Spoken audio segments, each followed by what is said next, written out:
मित्रांनो, शालिनी भक्तिसागरमध्ये तुमचे मनपूर्वक स्वागत आहे। तर मित्रांनो, आज आपण या व्हिडिओच्या माध्यमाने ऐकणार आहोत लिंगपुराण। तर मित्रांनो, विष्णू पुराण सुद्धा शालिनी भक्तिसागर कथावर चालू आहे। तर तिकडे नृसिंह अवताराची, हिरण्यकश्यपूची आणि भक्त प्रल्हादाची जी कथा होती ती विष्णू पुराणाची तिकडे मी सांगितलेली आहे। तर सर्वांनी नृसिंह जयंतीसाठी ती कथा सर्वांनी ऐका, म्हणजे आपल्यावर विष्णू भगवानांचा आशीर्वाद होईल। शिवाची पण कथा ऐका आणि विष्णू भगवानांची बी कथा ऐका। वैशाख मासमुळे विष्णू भगवानांच्या कथा ऐकायला सर्वात जास्त महत्त्व आहे आणि पुण्यमयी आपल्या जीवनात करून घ्या। तर आता आपण आज लिंग पुराण ऐकणार आहोत। तर आता ह्या लिंग पुराणमधून आपण देवराज ब्राह्मणाचा उद्धार कसा झाला, बिंदुक आणि चंचुलाची कथा, खूप छान कथा आहे। सर्वांनी शेवटपर्यंत हा व्हिडिओ ऐका, लाईक करा, चॅनलला सबस्क्राइब करा। कुठून कोणत्या गावातून तुम्ही माझा हा व्हिडिओ ऐकत आहात आपल्या गावाची कमेंट्स करा। जशा कमेंट्स करताय हजारो गावाच्या तुम्ही, तशाच कमेंट्स करत राहा। खूप छान छान गावाच्या कमेंट्स येत आहे आणि मला आत्मविश्वास करून देत आहे तुम्ही। दुसरा व्हिडिओ करायला मला प्रेरणा मिळतो तुमच्या कमेंट्समुळे। तर कमेंट्स नक्की करा, लाईक, चॅनलला सबस्क्राइब नक्की करा। काही जणांच्या कमेंट्स आल्या की ताई तुम्ही दिसता कशा, तुमचा आवाज खूप छान आहे। तर रिव्हील फेस त्यामुळे छोटे छोटे टाकत आहे, तर तुम्ही रिव्हील फेसमध्ये मला बघू शकता, लाईक करू शकता। तर आता आपण देवराज ब्राह्मणाचा उद्धार कसा झाला ती कथा आपण ऐकणार आहोत। श्री गणेशाय नमो नमः। शौनिक म्हणाले, सुजी तुम्ही धन्य आहात, तुम्ही परामर्थ तत्व यथार्थ जाणले आहे। तुम्ही आम्हाला शिवपुराणाचे अद्भुत, लिंग पुराणाचे अद्भुत महात्म्य सांगून मोठी कृपा केली आहे। या भूलोकी शिवकथेसारखे कल्याणप्रद आणि सर्वश्रेष्ठ असे साधन नाही, ही गोष्ट आमच्या लक्षात आली आहे। आता कलयुगात या कथाच्या पुण्यप्रभावाने कोणती कोणती पातके शुद्ध होतात ते सांगून या जगाला कृतार्थ करा, अशी आमची नम्र विनंती आहे। तेव्हा सूत शौनिकांना म्हणाले, मुनिवर्य, लिंग पुराणाच्या श्रवणाने, पठनाने पापी, दुराचारी, दृष्ट आणि कामक्रोध आदी विकारांनी व्यापलेले सर्व मानव शुद्ध होतात। मी तुम्हाला यथाविषयी एक पुरातन कथा सांगतो। तिच्या श्रवणाने मनुष्याच्या सर्व पापांचे नाशच होते। पूर्णतः फार पूर्वीची गोष्ट आहे। किरातकाच्या नगरात देवराज नावाचा एक दुर्बीळ आणि दरिद्रे ब्राह्मण राहत होता। तो वैदिक धर्माला अनुसरून वागत असे, वैश्यवृत्तीचा अवलंब करून रसादिकांची विक्री करीत असे। त्याने विश्वासघात करून अनेकांना फसवले होते, अनेकांना ठार करून त्यांचे धन लुबाडले होते। यत्किंचितही दान धर्म करीत नसे। तो वैश्यगमन करणारा आचारभ्रष्ट विप्र होता। एके दिवशी सहजगत्या फिरत फिरत देवराज ब्राह्मण प्रतिष्ठनपूर नामक नगरात गेला। तेथे त्याला एक शिवालय दिसले। त्या मंदिराच्या सभामंडपात अनेक साधू आणि महात्मे जमले होते। त्या ब्राह्मणाने तेथे विश्रांती घेण्याचे ठरवले। त्या रात्री त्याला ताप भरला, खूपच त्रास होऊ लागला। त्या समयी एक ब्राह्मण उपस्थित श्रोत्यांना शिवपुराण, लिंगपुराण ऐकवत होते। तापाने फणफणीत असूनही तो ब्राह्मण शिवकथेचे लक्षपूर्वक श्रवण करत होता। हे कथा वाचन महिनाभर चालले होते।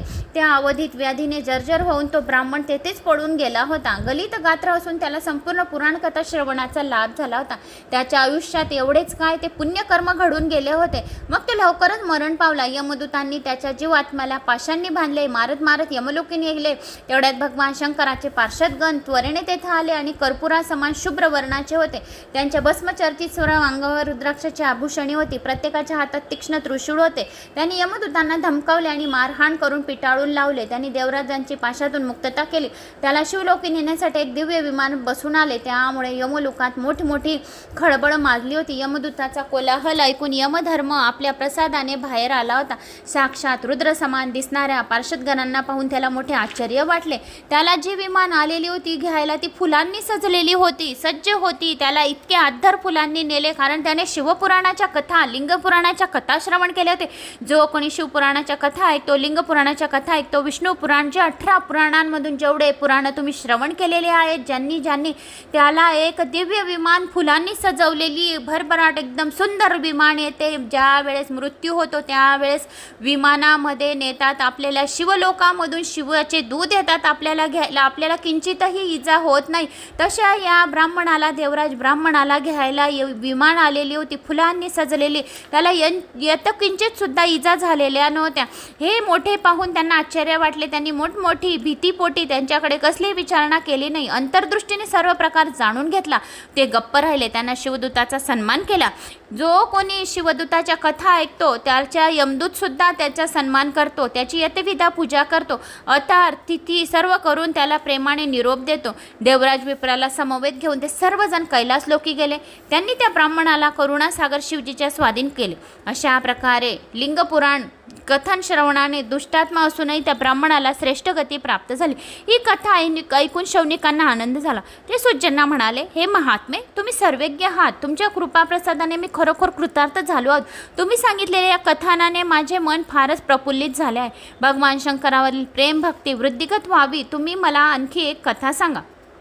तेव्हा सूत म्हणाले, शौनिकजी, तुम्ही शिवभक्तांमध्ये अग्रगण्य आहात. वेदवेता ऋषींमध्ये श्रेष्ठ आहात. म्हणून मी तुम्हाला एक गोपनीय कथा सांगतो. पूर्वी समुद्र किनाऱ्यावरील प्रदेशात वाष्कल नावाचे एक गाव होते. तेथील ब्राह्मण वैदिक धर्मानुसार आचरण करत नसत. सर्वच सर्व दुष्ट विषयासक्त पापचरण करणारे होते. त्यांच्या देवतावर भाग्यावर अजिबात विश्वास नव्हता. ते कुटील वृत्तीचे होते. शेती करीत असे, विविध शस्त्र बाळगत असे. व्यभिचार करताना त्यांना काहीच वाटत नसे. ज्ञान, वैराग्य, सद्धर्माचे पालन हाच परम पुरुषार्थ आहे. या योगे मनुष्याचे कल्याण होते ही गोष्ट त्यांना माहीतच नव्हती. थोडक्यात सांगायचे तर मनुष्य असूनही ते ब्राह्मण पशुवत वागत होते. जेथे ब्राह्मण समाजाची अवस्था होते ते अन्य वर्णाविषयी काय सांगावे. त्या गावातील दुसऱ्या जातीचे लोकही स्वधर्म विमुख, वाईट, कुत्सित विचाराचे, कुकर्मित आणि व्यसनी होते. तेथील स्त्रियाही पापसक्त, स्वच्छतवर्तनी, कारस्थानी आणि व्याभिचरणी होत्या. अशा प्रकारे त्या गावात सदव्यवहार, सदाचार, सुविचार यांचे अस्तित्वच नव्हते. तेथे फक्त दुष्ट माणसेच राहत होती. वाष्कल्यामध्ये बिंदुक नावाचा एक ब्राह्मण राहत असे. तो अधर्मी, दुरात्मा, महापापी होता. चंचुला ही त्याची पत्नी. ती मात्र धर्मानुगामी होती. तिच्यासारखी सुंदर साध्वी पत्नी असूनही तो ब्राह्मण वेश्यगमन करत असे. तो आपल्या पत्नीची नेहमी उपेक्षा करी. त्याचा सहवास न लाभल्यामुळे चंचुला कामपिडेने रात्रंरात्र दिवस तळमळत राहायची. पतिव्रतेला, धर्माला आणि स्वतःच्या चरित्राला कलंक लागू नये म्हणून तिने बराच काळ या सर्व क्लेशांना सहन केले. तिने आपल्या पतीचे मन वळण्याचे सर्वोत्तम प्रयत्न केला, पण व्यर्थ गेले. त्याचा स्वभाव बदललाच नाही.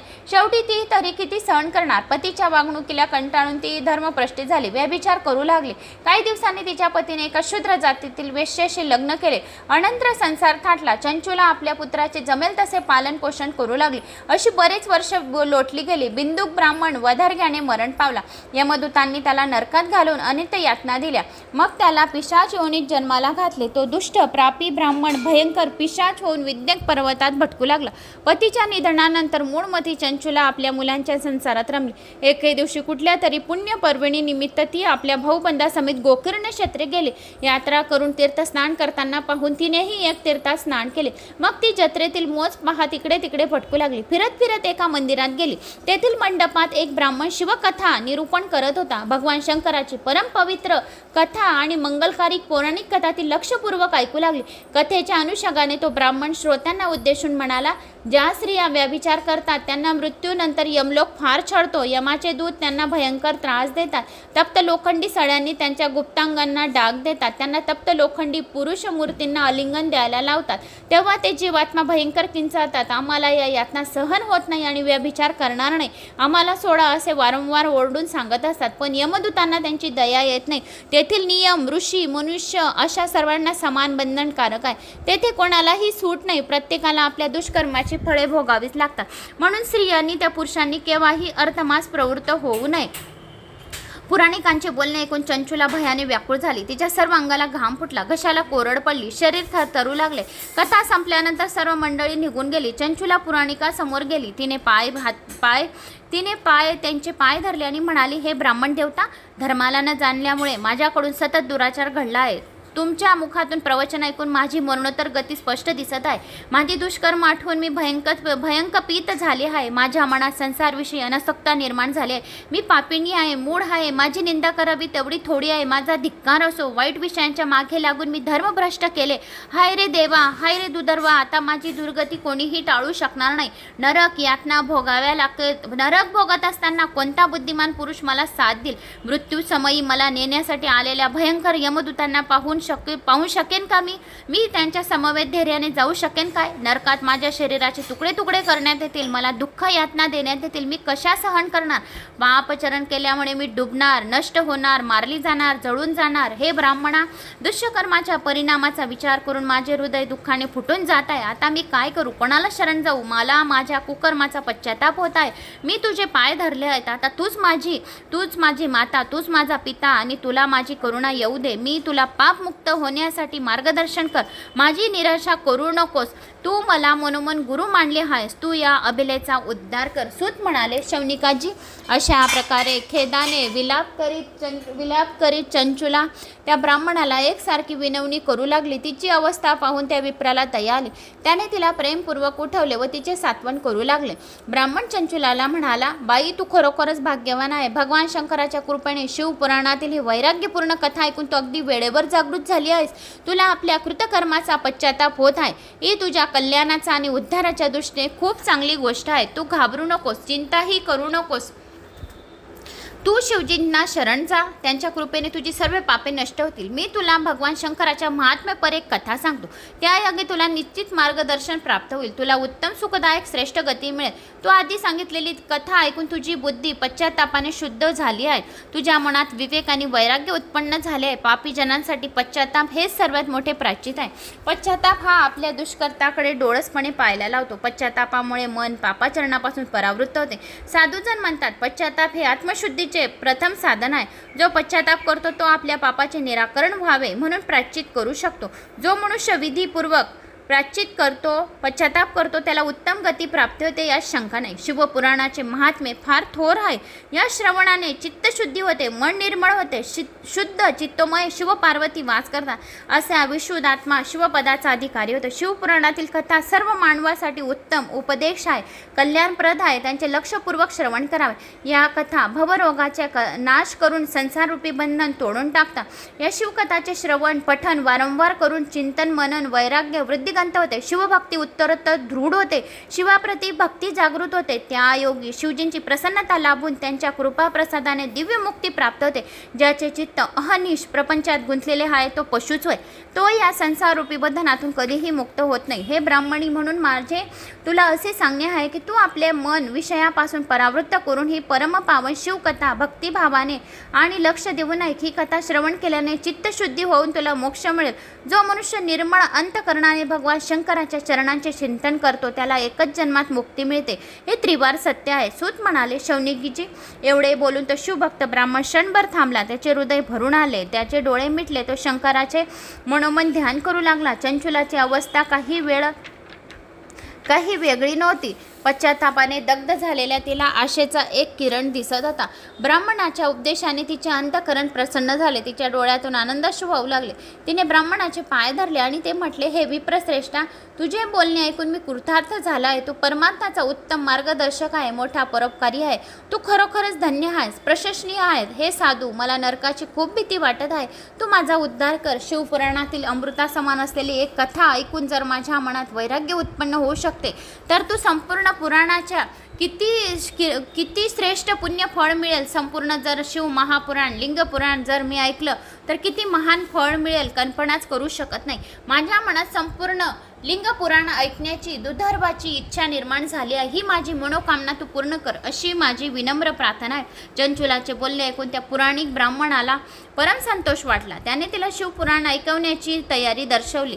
त्यानंतर ती ब्राह्मणी गोकर्णी क्षेत्रात राहिली. पुराणिकांची नित्यनेमाने सेवा करू लागली. तो शुद्ध चित्त ज्ञानी ब्राह्मण तिला शिवपुराण सांगू लागला. तीही परम श्रद्धेने श्रवण करू लागले. अशा प्रकारे तिला पावन शिवपीठावर येऊन मोठा लाभ झाला. त्या कथाच्या पुण्य प्रभावाने तिचे आधीचे सर्व जे दुष्कर्म होते ते जळून गेले. ती शिवजीच्या सगुण साकार रूपाचे आणि त्याच्या सच्चिदानंदमय स्वरूपाचे अहोरात्री चिंतन करू लागली. तिला दृढ वैराग्य प्राप्त झाले. कसलेही आशापास राहिली नाही. आयुष्य मर्यादा पूर्ण झाल्यावर तिने गोकर्ण क्षेत्री शांतपणे डोळे मिटले. तेवढ्यात तेथे देवलोकातून एक दिव्य विमान आले. ते अत्यंत तेजस्वी शोभमयान होते. त्यात रुद्र समान दिसणारे पार्षदगण होते. त्यांनी तिला सन्मानाने त्या विमानात बसवले. तेव्हा तेही दिव्य स्वरूप देवगणांना झाले. विमान शिवलोकी पोहोचले. शिवगणांनी चंचुलेला शिवसभेत नेले. तेथील वैभवशाली उच्च आसनावर भगवान शंकर विराजमान झाले होते. त्या सनातन स्वयंभू ईश्वराला 5 मुखे आणि प्रत्येकी 3 याप्रमाणे 15 नेत्र होते. त्याच्या प्रत्येक मस्तकावर अर्धचंद्रकृती दिव्य मुकुट शोभून दिसत होता. कंठ नीलवर्ण होता. अंगकांती कर्पुरासमार गौरवर्ण आणि अत्यंत तेजस्वी होती. त्यांनी आपल्या सर्व अंगावर श्वेत भस्म लावलेले होते. श्वेत वस्त्र परिधान केले होते. त्यांच्या वाम अंका शिवलिंगावर भगवती गौरी बसली होती. ती विद्युल्यते समान अत्यंत तेजस्वी दिसत होती. तिचे लावण्य अद्भुत होते. सर्व देवता त्यांची सेवा करण्यासाठी ते तत्परतेने उभ्या होत्या. गणेश, भृंगी, नंदी, वीरभद्र आदी सर्व शिवगण आपल्या स्वामींच्या आज्ञेची वाट पाहत होते. भक्तिभावाने हात जोडून उपस्थित होते. आपल्या आराध्य दैवताचे अर्थात भगवान शंकराचे ते परम उज्ज्वल दिव्य स्वरूप पाहून चंचूला खूप प्रसन्न झाले. तिने त्यांना वारंवार प्राणिपात केला. हात जोडून विनम्र भावाने उभी राहिली. तिचा कंठ सदोगती झाला आणि डोळ्यातून आनंदाश्रू वाहू लागले. तिला प्रेमाने जवळ बोलवले. त्यानंतर चंचूला पार्वतीची सखी होऊन परममंगल शिवलोकी अक्षय सुखाचा लाभ घेत कालक्रमणा करू लागली. तर अशी ही बिंदुकची आणि चंचुलाची कथा होती. तर चंचुलाने वारंवार शिवकथा श्रवण केल्या आणि त्यामुळे तिने तिचा स्वतःचा जन्म मोक्ष करून दिला. पुढच्या व्हिडिओमध्ये बिंदुक ब्राह्मणाची पिशाच योनीतून कशी मुक्तता झाली आपण पुढच्या व्हिडिओमध्ये ऐकू. तर चंचुला तर मुक्त झाली, सर्व पाप मुक्त झाली, पण तिला आता तिच्या पतीची ओढ राहिलेली होती की माझा नवरा हा कुठं असेल असे तिला वाटत होते. तर ती पार्वती माताला आराधना करते की माझा नवरा कुठे आहे, हा ब्राह्मण तर मला बघायचे, तो कुठे असेल, त्याने बी असेच पापकर्म केलेले होते. तर मग पार्वती माता तिला मदत करते आणि ती म्हणते की तू शिव महापुराण तुझ्या नवऱ्याला पण ऐकव आणि तुमरुजीला सांगून ती तिच्या तुमरुजी बरोबर जा आणि तिथं शिवकथा ऐकव. हे पुढच्या व्हिडिओमध्ये तुम्हाला सांगेल. आता बिंदुक ब्राह्मणाची पिशाची योनीतून कशी सुटका झाली. तर मित्रांनो, या व्हिडिओमध्ये चंचुलाची कशी सुटका झाली हे मी तुम्हाला सांगितलं. म्हणून वारंवार शिव महापुराण कथा, लिंगपुराण कथा वारंवार श्रवण करावे, म्हणजे श्रोता आणि वक्ता पापमुक्त होतात आणि भगवान शंकराची आपल्यावर कृपा होते. ज्या घरात ओम नमः शिवाय या मंत्राचा 108 वेळा जप केला जातो, शिवलिंगावर जल अर्पण केले जाते, शिवलिंगावर तांदूळ अर्पण केले जातात, फल फूल फळे नैवेद्य अर्पण केले जातं. शिवनैवेद्याचे दर्शन करणे पण अतिशय खूप महत्त्वाचे. जो कोणी शिवनैवेद्याचे नुसते दर्शन करतो तरीसुद्धा त्याला हजारो सहस्र गोदान प्राप्त करण्याची, वैकुंठ लोकाची, शिवलोकाची प्राप्ती होते असे शिव महापुराणमध्ये सुद्धा सांगितले, विष्णू पुराणमध्ये सुद्धा सांगितले.